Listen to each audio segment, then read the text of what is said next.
de otro misterio. ¿Capítulo qué? Que lo llama él el misterio de la iniquidad. ¿Sí? ¿Capítulo qué? ¿Sí está bien? Sí, claro. Hay dos misterios de los cuales el mismo apóstol se está refiriendo. Pero allá se refiere al misterio de la piedad. Acá se refiere al misterio de la iniquidad. El misterio de la piedad es en primera y el misterio de la iniquidad es en segunda de Tesalonicenses. Atrasito de la. Pase una hoja apenas. Capítulo 5. ¿Sí? Segunda de Tesalonicenses, capítulo 2, versículo 7. No, este es de Timoteo. Entonces, el misterio de la iniquidad es precisamente la obra destructora que Satanás está haciendo en la tierra.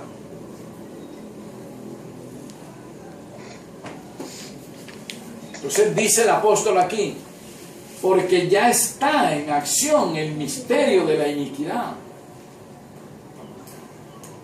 Pero dice más adelantico allí, dice, solo que hay quien al presente lo detiene.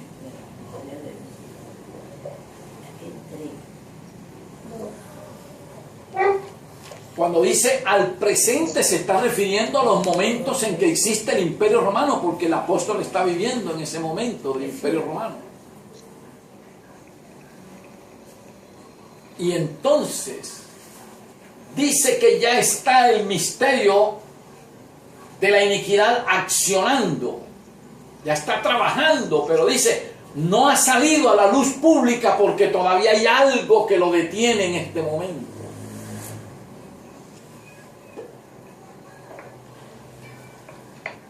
La pregunta es esta: ¿quién heredó la fuerza imperial? ¿Quién heredó el rango de César?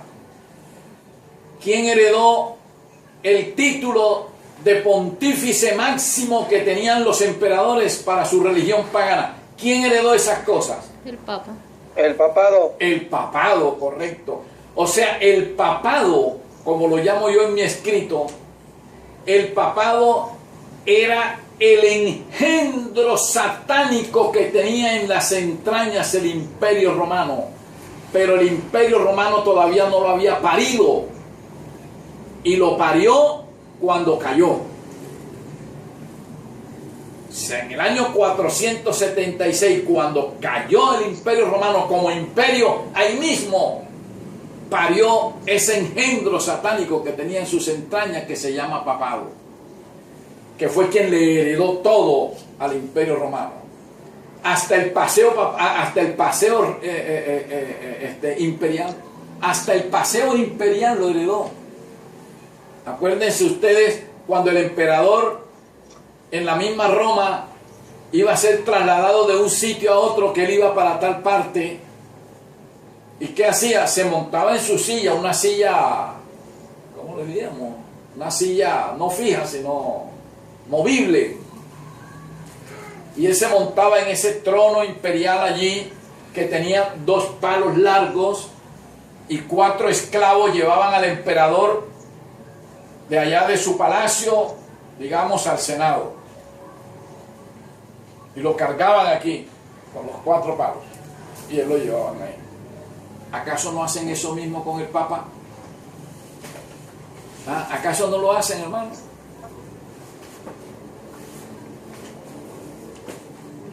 ¿Sí me escuchan?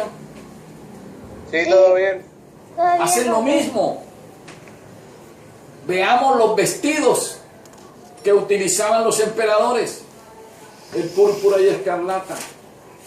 ¿No acaso no son el mismo vestido que utiliza el Papa? ¿Cómo le llamaban a los emperadores? Los pontífices máximos. Todo sigue el mismo, nada más estaba pensando quién es el que lo va a dirigir. Pastor, entonces traducido es esto. Es como si empezáramos desde lo alto y poco a poco empezáramos a ver más profundo, hasta que ver quién es el que lo va a dirigir, ¿verdad? Que si es como empezar a ¿Sí se lo entiende? alto, ir poco a poco, hasta llegar a quien lo dirige. ¿Hasta llegar a dónde? Hermano, repítale, por favor. Sí, mire, lo que pasa es que primero está explicando que empieza con los reinos, luego los reinos cómo viene el papado, luego del papado cómo surge, y luego dentro de ellos quién es el que al final de cuentas lo va a dirigir al final. Exacto, sí. Correcto. O sea, Al final de cuentas lo que estamos viendo es la secuencia, o sea, cómo se fue desarrollando, ¿no? Nada más. sí, Es sorprendente, ¿verdad? así es. Bueno, entonces, aquí lo que estamos explicando en 2 de Tesalonicenses cuando dice, solo que hay quien al presente lo detiene. En ese momento lo detenía era la existencia del Imperio Romano. Mientras el Imperio Romano existiera no podía salir el papado. Dice, hasta que él a su vez se ha quitado, o sea, hasta cuando el Imperio Romano se ha quitado. Dice, y entonces se manifestará aquel inicuo, el papado, a quien el Señor matará con el resplandor de su boca, su segunda venida, su segundo regreso, y destruirá con el resplandor de su venida. O sea, nosotros no vamos a destruir el papado. Nosotros sí estamos enfrentados al papado, pero de otra manera. Como podemos decir, diríamos acá en nuestro lenguaje popular, estamos enfrentados al papado, pero no de frente, sino de ladito. Porque la lucha que nosotros sostenemos contra el papado es a través de la predicación. Por ejemplo, esto que yo estoy haciendo aquí es una lucha contra el papado. Y allá ustedes que están predicando, allá en México, también están enfrentados a él, pero a través de la predicación. No estamos enfrentados de manera frontal, así, de frente, porque nos acaba. El único que puede frenarlo es como dice la profecía aquí, cuando dice, y entonces se manifestará aquel inicuo a quien el Señor matará con el espíritu de su boca y destruirá con el resplandor de su venida. O sea que el papado va a dejar de existir es en la segunda venida de nuestro Mesías y Salvador. Eso lo veremos también más ampliamente cuando estudiemos Apocalipsis, porque Apocalipsis habla ampliamente de todas estas cosas. Entonces, el número 9 es extraordinario, el versículo 9, refiriéndose a ese engendro satánico que parió el Imperio Romano, que se llama papado. Dice el versículo 9, inicuo, o sea, refiriéndose al papado, inicuo, cuyo advenimiento, o sea, cuyo nacimiento, cuya venida es por obra de Satanás. Aquí no cabe duda de que la Iglesia Católica Romana es satánica 100%. Dice, con gran poder y señales y prodigios que. ¿Cómo termina diciendo? ¿Y prodigios qué? Mentirosos. Mentirosos. Mentirosos. ¿Y quién es el padre de la mentira? Satanás. Satanás. De tal manera que aquí la Biblia nos dice claramente, no le creas absolutamente nada que venga de los labios del papado.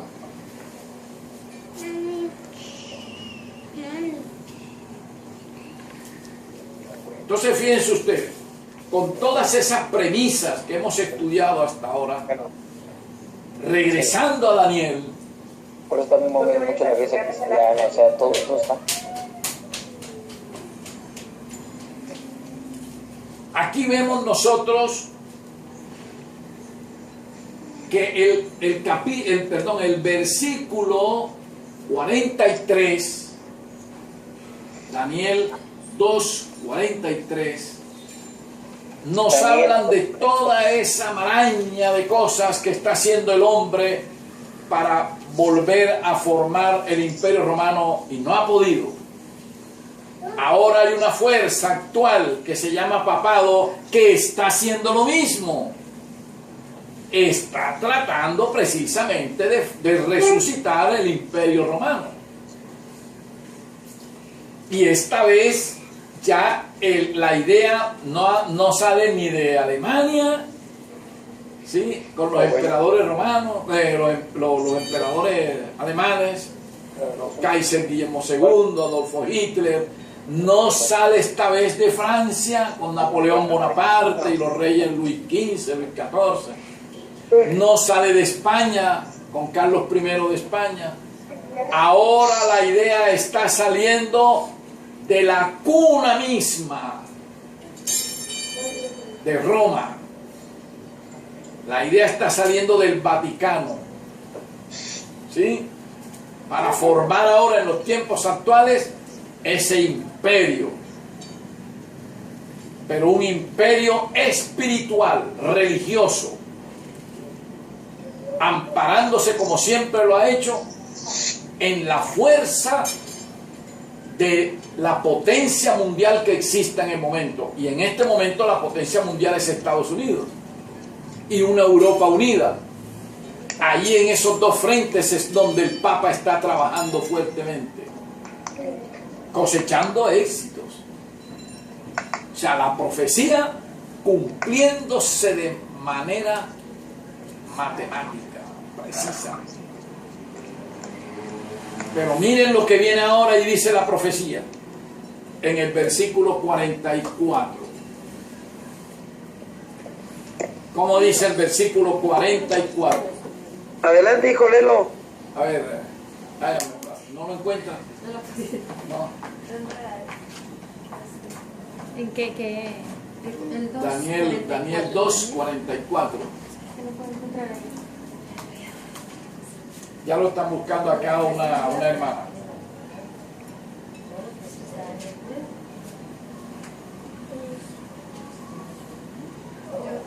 Daniel 2:44. Esta Biblia, ¿cuál es? Dice que Daniel 3. La que sacó. Ay, mamá.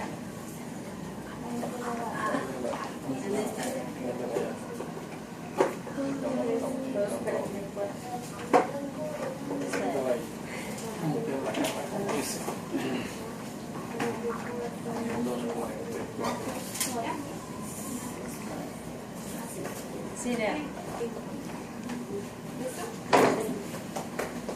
En los días de estos reyes, el Dios del cielo levantará un reino que no será jamás destruido, ni será el reino dejado a otro pueblo. Desmenuzará y consumirá todos estos reinos, pero él permanecerá para siempre. Correcto, muy bien. Miren cómo lo traduce la Biblia versión El Reina. 44 dice: y en los días de estos reyes, el Eló de los Chamaim levantará un reino que no será jamás destruido, ni será el reino dejado a otro pueblo, como ocurre ahora cuando el uno domina al otro. Desmenuzará y aplastará a todos estos reinos, pero él permanecerá para siempre.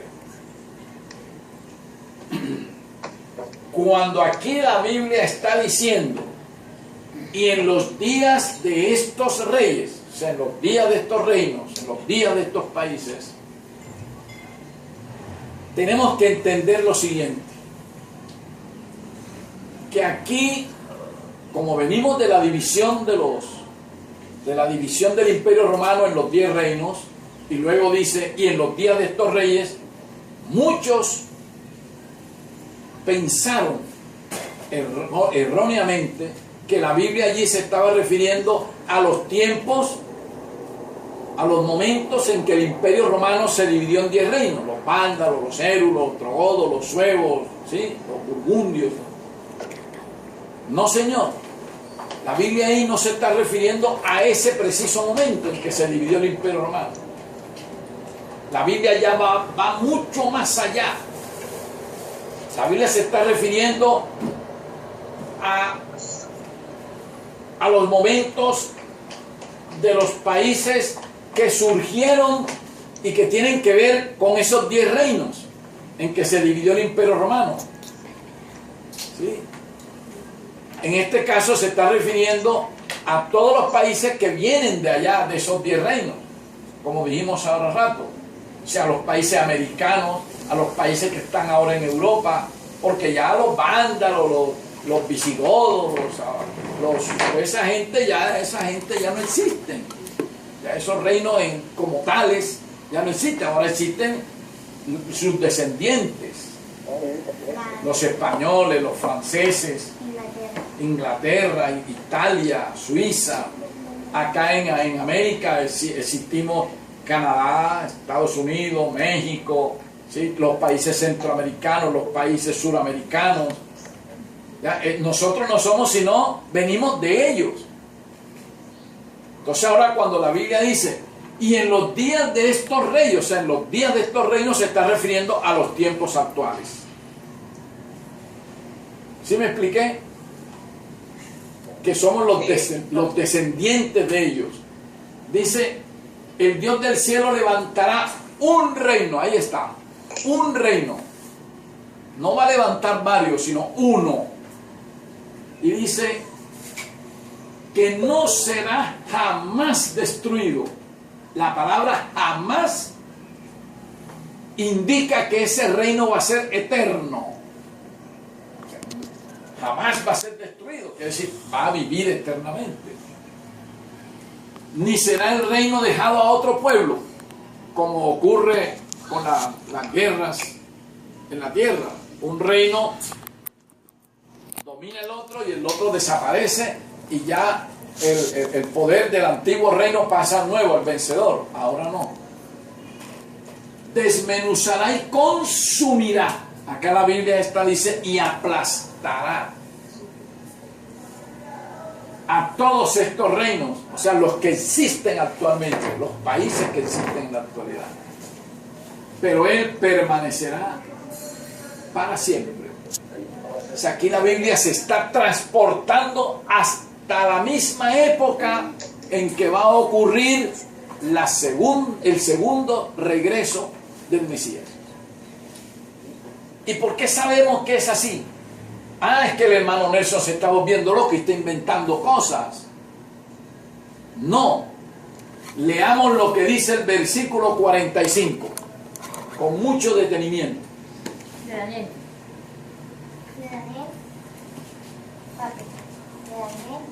Daniel 2:45. De la manera que viste que del monte fue cortada una piedra, no con mano, la cual desmenuzó el hierro, el bronce y el barro, la plata y el oro. El gran Elohim ha mostrado al rey lo que ha de acontecer en lo que venir, y el sueño es verdadero y fiel su interpretación. Acuérdense ustedes que en la interpretación que Daniel le dio al rey Nabucodonosor de la estatua, le dijo lo siguiente: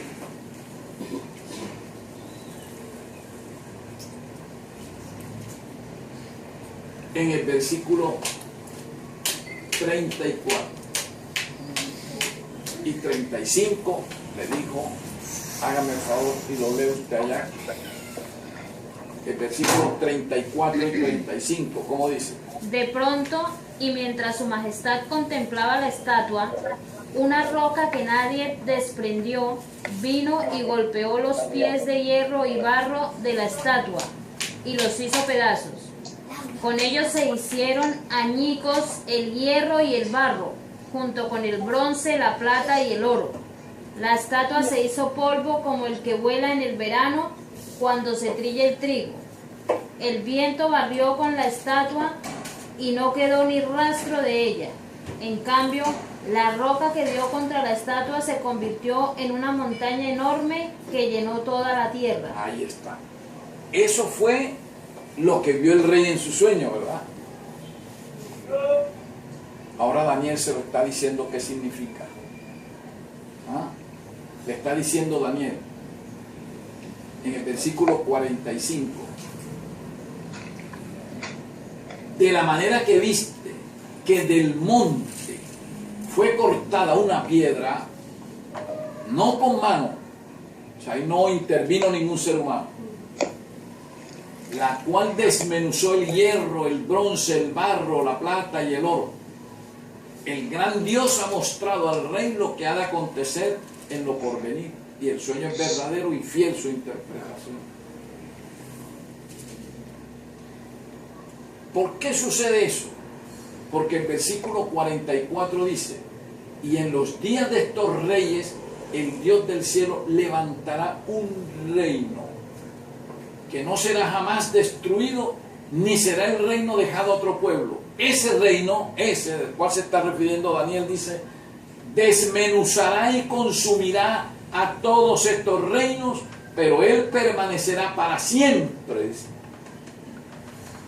De la manera que viste que del monte fue cortada, ahí donde está haciendo la comparación. Eso que tú viste, rey, que mientras tanto esos reinos mandando, vino una piedra y golpeó los pies de la estatua, y al momento en que golpea los pies de la estatua, toda la estatua se derrumba, ¿sí? O sea, el oro, plata, el bronce, el hierro, todo eso se derrumbó. Le estaba dando la significación La segunda venida. de que hay una piedra. ¿Quién es la piedra? Jesús, Yeshua. ¿Quién es la piedra, hermanos? La piedra, si es Cristo, ¿no? Es Cristo. Entonces, viene Cristo, se está refiriendo a la segunda venida de Él.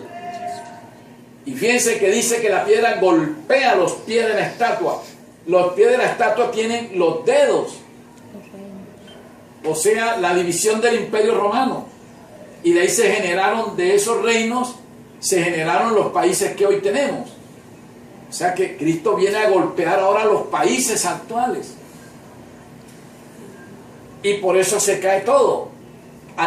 La expresión de que se cae todo quiere decir el fin del mundo. Se acaba todo, ¿verdad? Y dice que esa piedra sale un gran monte. O sea, sale un gran reino. Y dice, llenó toda la tierra, el reino de Él. ¿Verdad? Amén. Acá en el versículo 44, al final, refiriéndose a ese reino, dice: desmenuzará y consumirá a todos estos reinos, pero Él permanecerá para siempre. O sea, es un reino eterno. Es un reino eterno. Y le cierra la profecía cuando dice: el gran Dios ha mostrado al rey lo que ha de acontecer en lo porvenir. Dice: rey, aquí lo que te ha mostrado es todo lo que va a suceder después de ti. Y la profecía se extiende hasta el mismo fin del mundo. Hasta Claro, el mismo estamos fin en del Daniel mundo. 2. ¿Ya? Ya lo demás es el cierre de la profecía, que son los versículos 46 a 49. ya como el rey honra a Daniel, porque le probó que no solamente le dijo cuál era el sueño, sino que le dio su La interpretación. interpretación. Hasta aquí, hermanos, terminamos Amén. la profecía de Daniel. la estatua del rey Nabucodonosor, que está contenida en el capítulo 2 del libro de Daniel. Después entraremos a otro estudio del mismo Daniel, porque es interesante, no tanto interesante, sino que es importante, es necesario que nosotros conozcamos todas estas cosas del libro de Daniel, porque el libro de Daniel es el que nos va a preparar para que podamos nosotros penetrar después al libro de Apocalipsis, para que lo podamos entender. Ya tenemos la primera base, que es la doctrina del santuario. Ahora estamos adquiriendo la segunda base importante para eso. Y después entraremos al libro de Apocalipsis, pero antes de entrar al libro de Apocalipsis, redondearemos algunos puntos para que no quedemos tan flojos y estar fuertes para entrar a Apocalipsis. ¿Hay alguna pregunta sobre esto? No, todo está muy excelente, pastor. Muy bien. Si hay alguna pregunta, alguna duda, la resolvemos enseguida. No dudas, no. Nada más una pregunta. Dígame. Va a pensar que siempre soy muy impaciente. ¿Cómo? O sea, le decía porque vi también que subió los videos, lo de la iglesia falsa. ¿Aún todavía no tiene los escritos, pastor? Que si todavía no tiene los escritos de las iglesias falsas. Estamos pasándolo, hermano. Es que como es bastante largo, yo los tengo en manuscritos, pero entonces en esos manuscritos ustedes no me van a entender mucho. Entonces lo estamos pasando para enviárselo así como le hemos enviado los otros. Ah, ok, pastor, está muy bien. Pero no se preocupe que no los vamos a olvidar en nada de esto. Ah, ok. Van a tener todos esos materiales, todo lo que yo tengo acá, se los voy a enviar. Ok, me parece perfecto, pastor. Muy bien. Entonces, si no hay preguntas, oremos para descansar un rato y de irnos a la alimentación. Sí, mire, quería hacerle un comentario. Dígame. Mire, lo que pasó es que ahorita esas semanas que usted no estuvo,